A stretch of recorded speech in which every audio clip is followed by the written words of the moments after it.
Assalamualaikum warahmatullahi wabarakatuh. Perkenalkan, nama saya Muhammad Nur Adlin, NIM 0203191013. Saya Novi Zahra, NIM 0203191012.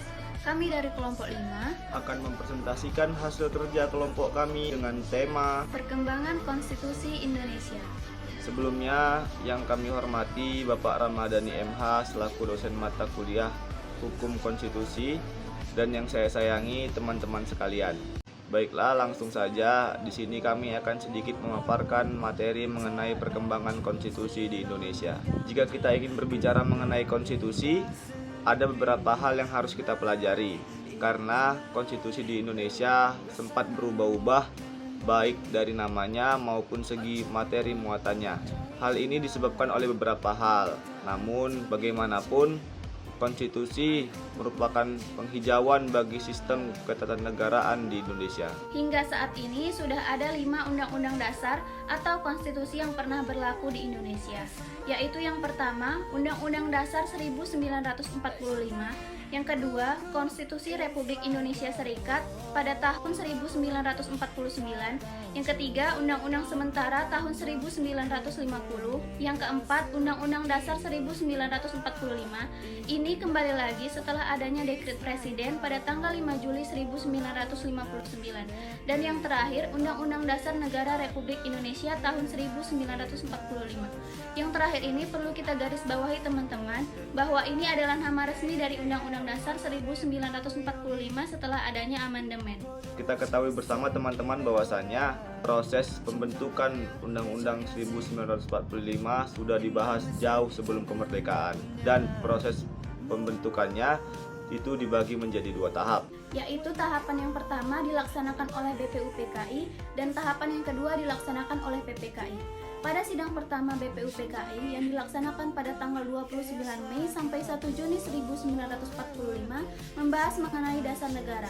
Disinilah lahirnya Pancasila. Karenanya 1 Juni selalu diperingati sebagai hari lahir Pancasila. Lalu BPUPKI membuka sidang kedua pada tanggal 10 sampai 17 Juli 1945 untuk membahas rancangan Undang-Undang Dasar 1945. Nah, setelah Indonesia merdeka pada 17 Agustus 1945, ternyata masih belum memiliki Undang-Undang Dasar, teman-teman. Maka dari itu, 1 hari setelah kemerdekaan, yaitu pada tanggal 18 Agustus 1945, diadakanlah sidang oleh PPKI. Dan pada hari itulah ditetapkan Undang-Undang Dasar 1945 sebagai konstitusi yang berlaku di Indonesia. Sekarang kita masuk kepada Konstitusi RIS 1949 yang berlangsung selama 9 bulan, mulai tanggal 27 Desember 1949 sampai tanggal 17 Agustus 1950, di mana bentuk negara pada saat itu adalah negara federal. Yang perlu kita garis bawahi dalam periode Konstitusi RIS 1949 ini adalah bahwa keberadaan Konstitusi RIS itu adalah sebagai salah satu implikasi dari perundingan konferensi meja bundar antara Indonesia dengan Belanda. Ini sebagai salah satu konsekuensi yang harus dihadapi oleh Indonesia.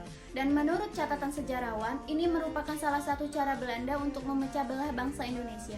Sekarang kita akan masuk kepada Undang-Undang Dasar Sementara 1950 yang berlangsung selama 9 tahun mulai tanggal 17 Agustus 1950 sampai dengan 17 Agustus 1959. Nah, kenapa ya bisa disebut sebagai undang-undang sementara? Pada saat itu disepakati lembaga yang khusus merancang undang-undang dasar yang lebih lengkap dan mengikuti perkembangan ketatanegaraan yang ada di Indonesia.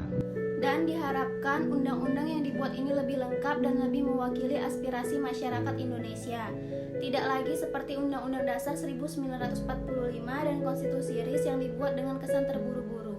Dan disinilah Indonesia sadar bahwa sebenarnya Konstitusi RIS adalah hanya akal-akalan Belanda, sehingga kita kembali kepada bentuk negara kesatuan. Selanjutnya kita masuk ke Undang-Undang Dasar 1945 periode kedua.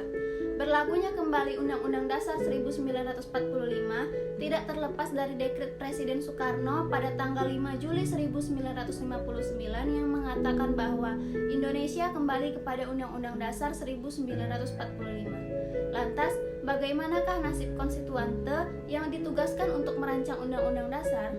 Maka dalam dekret ini jugalah Presiden mengatakan membubarkan konstituen karena telah gagal membentuk Undang-Undang Dasar. Nah, berlakunya Undang-Undang Dasar 1945 periode kedua ini tentu isinya sama persis seperti periode yang pertama, sehingga bentuk negara, sistem pemerintahan, dan bentuk pemerintahan pun sama seperti periode yang pertama. Sekarang kita ke Undang-Undang Dasar Negara Republik Indonesia tahun 1945.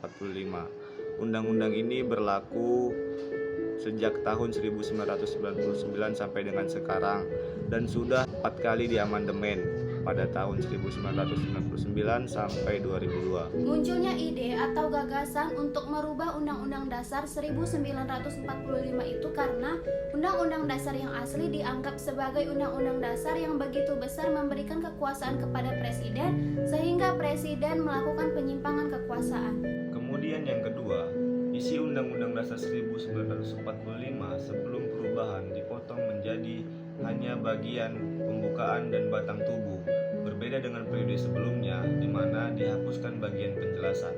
Lantas, apa yang menjadi alasan dihapuskannya penjelasan?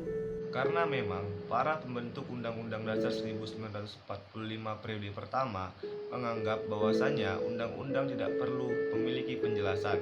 Yang diperlukan hanyalah garis-garis besar dan prinsip-prinsip dalam bernegara dan berbangsa. Lalu kemudian yang ketiga, munculnya beberapa lembaga negara yang baru seperti DPD, MK, dan KY. Dan ada juga penghapusan Dewan Pertimbangan Agung dan digantikan dengan Dewan Pertimbangan Presiden. Dan yang keempat, adanya pembatasan masa jabatan presiden, di mana dalam undang-undang sebelumnya disebutkan bahwa presiden memiliki masa jabatan 5 tahun dan dapat dipilih kembali. Namun tidak dijelaskan bahwasanya berapa kali dapat dipilih kembali. Oleh sebab itu, undang-undang ini menyebutkan dan membatasi bahwasanya presiden dan wakil presiden hanya boleh menjabat sebanyak 2 kali masa jabatan. Nah, yang terakhir adalah dalam perubahan Undang-Undang Dasar 1945, ternyata ada 5 kesepakatan dasar yang tidak boleh diubah, yaitu yang pertama, tidak mengubah pembukaan Undang-Undang Dasar 1945. Alasannya karena tidak terlepas dari keberadaan Pancasila sebagai dasar negara dalam alinea keempat pembukaan Undang-Undang Dasar 1945. Yang kedua, tetap mempertahankan bentuk NKRI. Hal ini dilakukan tidak lain dan tidak bukan demi menjaga keutuhan negara Republik Indonesia. Yang ketiga, tetap mempertahankan sistem presidensial. Alasannya karena pengalaman buruk bangsa ini ketika menerapkan sistem parlementer pada tahun 1950 sampai 1959. Yang keempat, penjelasan Undang-Undang Dasar 1945 yang bersifat normatif dimasukkan ke dalam pasal-pasal. Dan yang terakhir, perubahan dilakukan dengan cara adendum. Adendum adalah perubahan yang dilakukan dengan cara menambahkan bukan mengganti. Baiklah, sekian penjelasan dari kami. Apabila terdapat kekurangan kami mohon maaf. Assalamualaikum warahmatullahi wabarakatuh.